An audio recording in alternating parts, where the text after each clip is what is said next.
What is going on, Dolphins? It is your boy Dillon. So I got a couple things to talk to you about today. Couple important things, some relevant things. There hasn't been a whole lot to talk about. We're kind of in, quiet times a little bit. There hasn't been a whole lot going on with the team, so but I got a couple things for you today. Some news from yesterday, from the past few days, and so on and so forth. So let's get right into it. First and foremost, I'll talk about some NFL related news, just NFL in general. So it looks like the NFL is making pass interference reviewable after all. So there were reports that they were talking about it, then there were reports that they weren't going to do it, then there's reports that they are making it reviewable. So give credit to the NFL because they are doing that, as opposed to not doing it. So that's taking a step. Is it enough? No, absolutely not. There's still a ton of, unnecessary rules, convoluted rules, and it really hasn't done hardly anything to change the overall state of the officiating. Again, they still need to, they need to implement some better, training policies. They need to clean up the rule book, right? So we'll see. But like I said, it is at least a step in the right direction. So give them credit for that.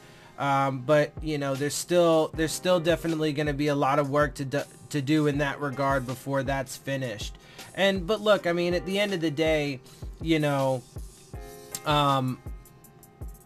kind of just a breadcrumb. Because like I said, is it enough? No, there's still a lot more that needs to be done. But we'll take that and we'll keep working on it, right? So that is good. I mean, they need to make a bunch of other stuff reviewable as well. Like they just need to make penalties and flags and stuff like that just reviewable, I think, in general. And they need to figure out a system that would make that work. Anyway, next thing, just real quick, Robert Kraft updates, because I did mention that before, and I'll just throw it in real fast. So apparently he is taking a plea deal, from what I've seen from reports, or a plea deal in which he will serve no time, really get no punishment at all. And the plea deal is that he acknowledges that he would have been found guilty.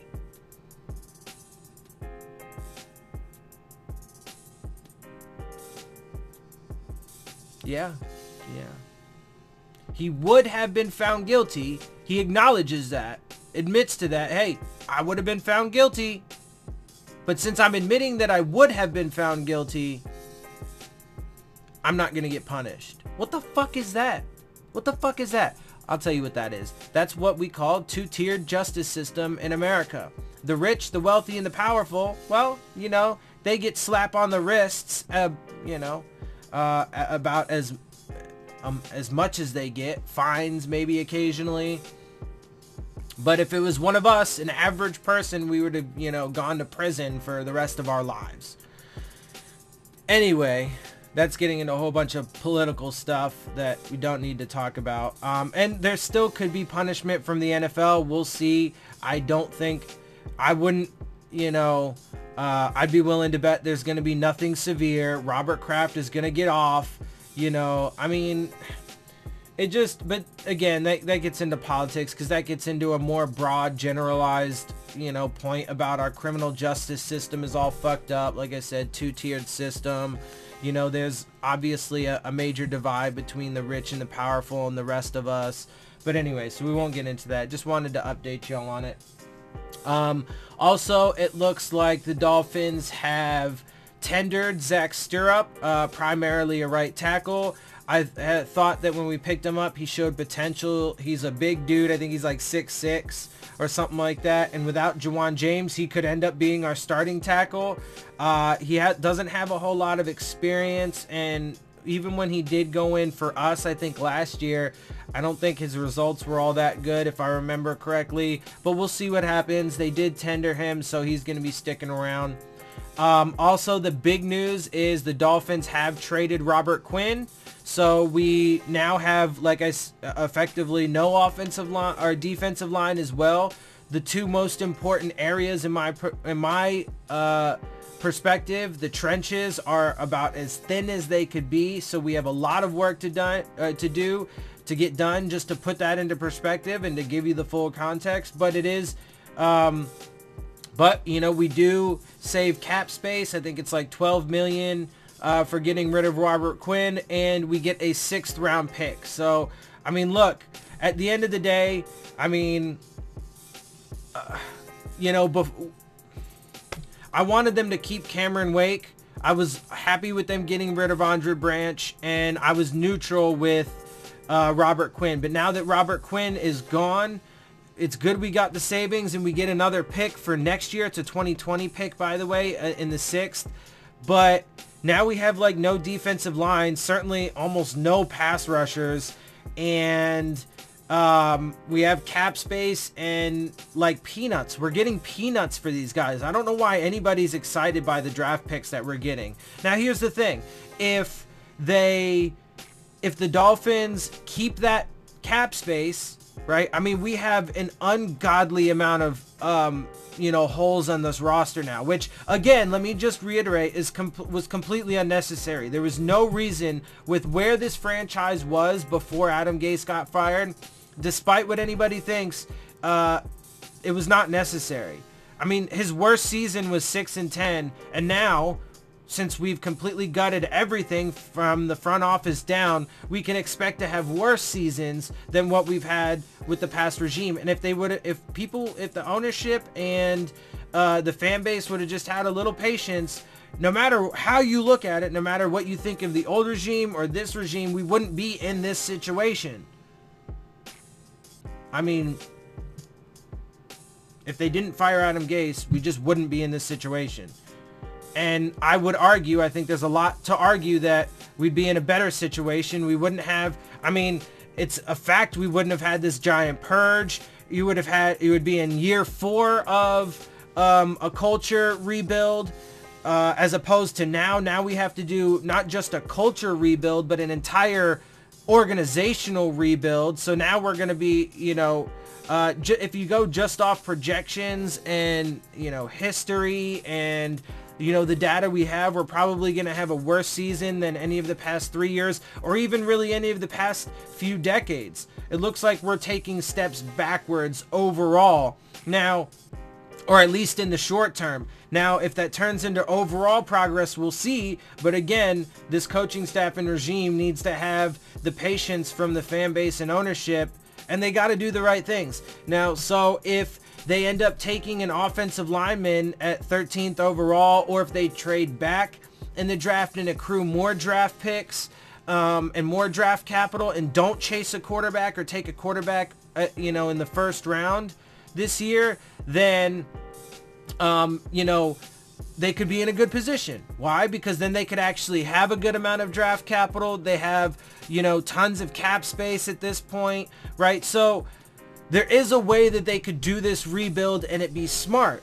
The way that they would do that is to not chase, not reach for players. Be realistic when you're evaluating and picking players. You don't need a quarterback that bad. Yes, we need one because we essentially don't have one, but you don't need one so bad that you need to go, you know, reaching for a guy. And we do have more pressing needs on the team than quarterback, like offensive line. So we need to make sure that we shore that up. So if they do take, let's say, for me, ideal situation would be move back in the draft to, like, let's say 17, pick number 17 or something.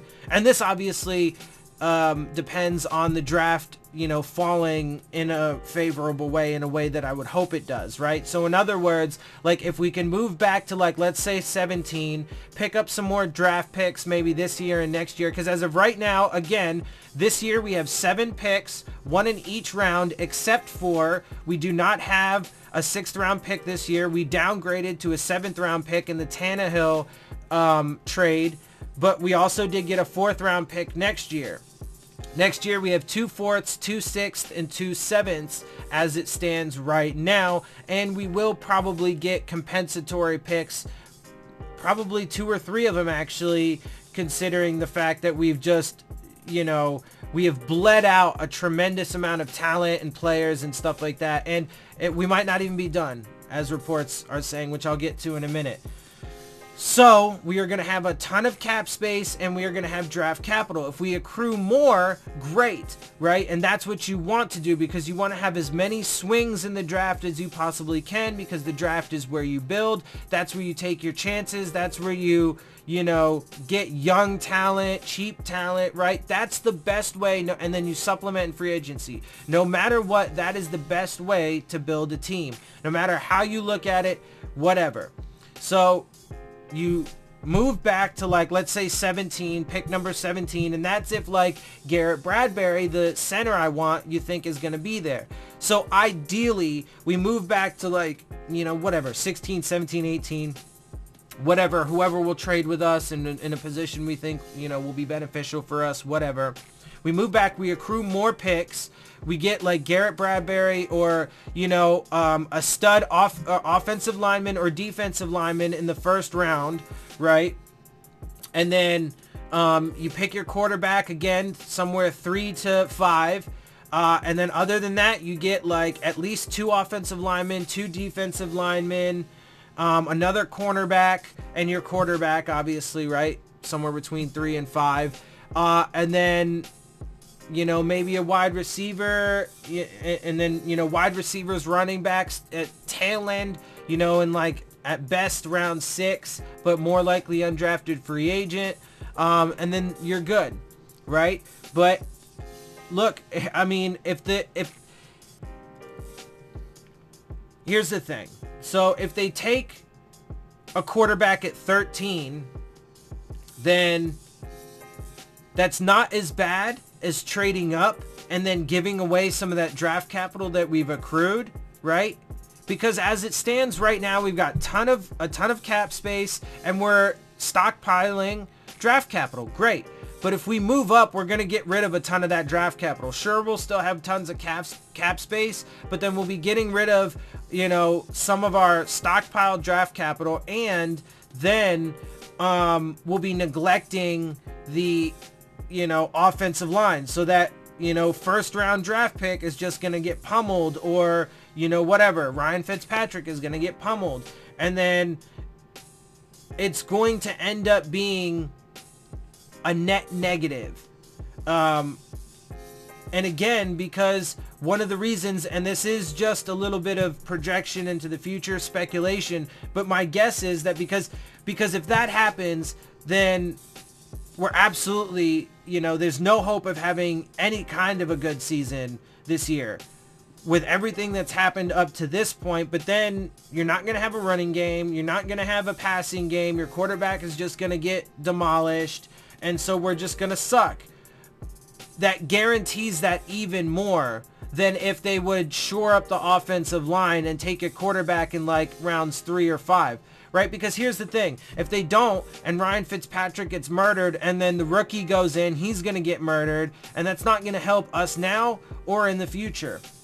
But at least if you know, if you shore up the offensive line, then it gives us a bit of a chance, right? And then maybe we can do some things. Maybe we can win a few more games, you know, whatever. But I mean, you know, because I think a lot of people really just want to tank. They do. But I'm telling you, man, because if we end up moving up in this draft to get a quarterback, neglect the offensive and defensive lines, and then, you know, if we take a first round quarterback next year, which there's projections to be, a lot of this is speculation right now, and we have to see how they're going to do things. But I'm just telling you that the smart thing would be to take a quarterback this year and next year, every year in rounds 3 or beyond, 3 or later, depending on your need at the position. It's really high right now, but it's not so high that we need to take one in the first round, considering other holes on this team and where those holes are. We don't need to take one in the first round, nor do we need to especially go reach for one or trade up for one. So the smart thing would be to trade back, accrue more draft capital, keep that, you know, and then take a quarterback every year, and no matter what, in round 3 or later. Period. That's it. Just always take one. Always, always, always, always, always, always, always take one, right? Doesn't matter where he is. Doesn't matter if he even ends up being an undrafted free agent. Always, always, always, always take a quarterback, right? But then that allows you to use your higher draft picks, your first, second, and thirds on other players, right? That are, especially considering we have super, problematic holes right now. So, all right, look, I'm starting to repeat myself a little bit. And you guys, you understand, my perspectives and how I feel about this and everything. So, look, the draft is coming up. We're about a month away. We'll see what they do. So far, overall, I don't really like a lot of moves that they've made, but on the bright side, right? And if I'm trying to look at the positives, we are going to have a ton of cap space going into the future, and as of right now, we're accruing a ton of draft capital. Even though, we're getting bargain bin deals draft capital wise from these teams. We gave away our 6th and got a 7th. We got a 4th next year in the Tannehill trade. We get a 6th for the Robert Quinn trade for next year. And that's it. We'll get a bunch of compensatory picks, so I would imagine, like I said, for next year. And look, there's news. So the last thing real quick is there's news that they might be looking to get rid of Rashad Jones as well. I mean, just continue to bleed. Yeah, we'll have cap space, but we're going to have no team. We're going to have, no team. And then think about it, too. I was thinking about this, man. Minkah Fitzpatrick, man. Think about him. You're, wasting a season of his. You're, totally wasting a... Because it doesn't matter if he balls out in 2019 if the team sucks. You're wasting... And then think about it. So then if you waste the next couple years of, his contract and Xavier Howard's in their primes, I mean, what are you doing? And Kenyon Drake, what are you doing? What do you got? Anyway, I don't really agree with this, but there is a way that they could potentially, but they have to be super smart, and their margin of error is super thin in this regard, because not only were there a lot of issues and problems within this organization, in the past regime and the regime before that and over the past couple decades, but then they, made it a ton worse. I don't care what anybody thinks. It doesn't matter what you think about the individual moves. Nobody can argue with the fact that they're self-inflicted, right? They made the choice to make these moves, to let these players walk, to trade them away. And you can't argue that the team has gotten worse. I mean, I know, a lot of people just live in this delusional world. They think getting rid of Danny Amendola, Robert Quinn, Ted Larson, Andre Branch, Ryan Tannehill, Josh Sitton, golly, Frank Gore. I don't know how people think that makes us better. You can't argue that makes us better. It doesn't. It makes us worse. All of those players leaving, Cameron Wake, it makes us so much worse. Anyway, so I'm gonna go ahead and end it there, man. If we get rid of Rashad Jones then too on top of it, golly, people are just wild. And we're just creating holes that are, Jawan James, we're just creating so many holes that are totally unnecessary. But hey, whatever, man. Look, this organization seems to just want to constantly fucking, since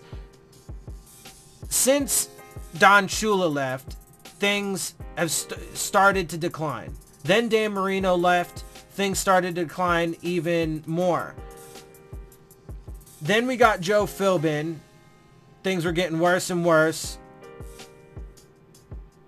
I thought Adam Gase and that era was going to be where we turn the corner finally, but it looks like this organization is just, since Stephen Ross has been here for sure, it looks like all they want to do is just keep making us worse and worse and worse. Because really, if you just look at the totality, in all these years, we've been just trending down, because we went from one of the best teams to being a super average middling team, and now we're just getting worse and worse and worse, and we're going to have a few terrible seasons. And I'm telling you, man, this coaching staff is not going to last the 5 years. It's not going to happen.